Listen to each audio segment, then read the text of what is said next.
नमस्ते, मैं हूँ रेखा सिंह। हमारे यूट्यूब चैनल पर आप सभी का बहुत बहुत स्वागत है। हम आप सबको कजरी सुनाएंगे। एक दिन रउता पिया अपने ससुराल में, सावनी बहार में ना। एक दिन रउता पिया अपने ससुराल में, सावनी बहार में ना।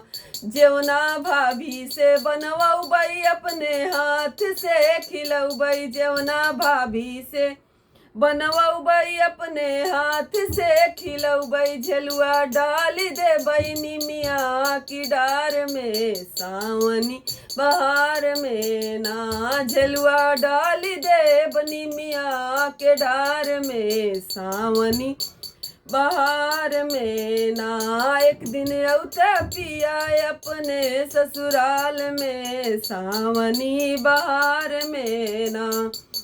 गेणुआ भाभी से बनवाई अपने हाथ से पिलौबई, गेणुआ भाभी से बनवाई अपने हाथ से पिलौबई। झलुआ डाल देब निमिया के डार में, सावनी बहार में ना। झलुआ डाल देब निमिया के डार में, सावनी बहार में ना।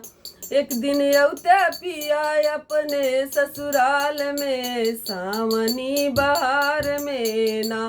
बिड़वा भाभी से लगवाई अपने हाथ से खिलौबई, बिड़वा भाभी से लगवाई अपने हाथ से खिलौबई। झलुआ डाली देब निमिया के डार में, सावनी बहार में ना।